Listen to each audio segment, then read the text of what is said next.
In my last femininity video, we looked into what happened to our femininity. In this video, we'll look at what happened to our feminine roles.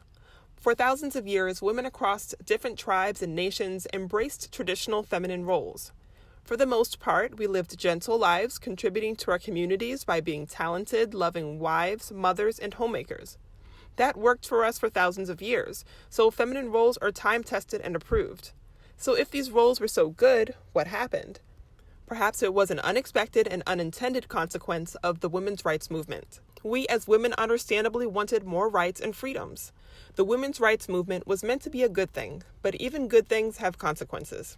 I believe we went into it simply wanting to add rights to our existing role as wife, mother, and homemaker. But somehow, in an attempt to enjoy equal access to education, voting, employment, and income, we ended up trading much of the time that we would have spent focusing on being a wife, mother, and homemaker for time to have those rights. In many ways, our femininity and nuclear family structure pays for it dearly. For example, when we grind and shine and focus on our career and seek multiple degrees while putting a family on hold, our biological clocks are still ticking. And if we wanted children, our window of opportunity to meet that goal is reduced. And some of us might even find ourselves straining to try to get married before we turn 30 or 40, or rushing to try to be a mother before our childbearing years pass us by, so that we can finally enjoy being a wife and mother, some of the greatest joys of femininity. Now, ladies, please don't misunderstand. This is not a message to guilt or shame anyone. It's simply a light to bring clarity on why we sometimes struggle to make peace with our career unfulfillment, singlehood regrets, or mommy guilt. In modern society, it's common to simply label painful topics as normal in an attempt to free ourselves from the negative feelings that come with them. But by addressing the root issue and restoring our feminine roles, we can finally get rid of any regrets and unfulfillment and finally experience a more complete fulfillment, peace, and the joys of our feminine roles and privileges. Even when we don't put our families on hold and do have kids while going to school and climbing the corporate ladder, it's still hard to prioritize and enjoy the time-tested and approved role of wife, mother, and homemaker. Every wake, pray, slay mother is of course doing the best she can, working at 200% to be at her best for everybody. But if we're honest with ourselves, we can see that there's only but so much time and energy in the day.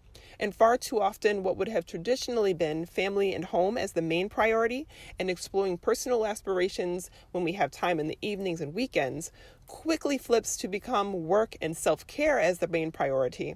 And I'll find time for family and homemaking when I can on the evenings and weekends. Again, to be clear, this message isn't to shame anyone for working to help support and feed their family. And I'm not suggesting we all quit our jobs. We should share our gifts and skills with the world. I'm simply suggesting we make sure our career and education achievements don't come at the expense of our feminine roles or detract from our femininity. I'm simply encouraging all of us that see the hard truth in this message to make a conscious effort to keep the role of wife, mother, and homemaker as the primary priority. That might require shifting around our work hours, work location, or specific career type, but it can be done and would be very worth it. I talk more about ways we can adjust our work hours, work location, and career for better work-life balance in my business finance videos and channel, and in my other femininity videos. So I'll leave that there for now.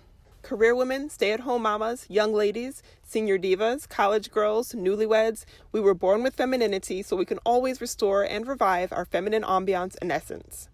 I encourage everyone to use my other femininity videos, workbook, and live online gatherings to support you along your feminine journey. All are linked in the description below. In the next few femininity videos, we'll look at ways to interact more gently with the world, and we'll also look at biblical femininity. So be sure to subscribe and comment, and I'll see you in the next video.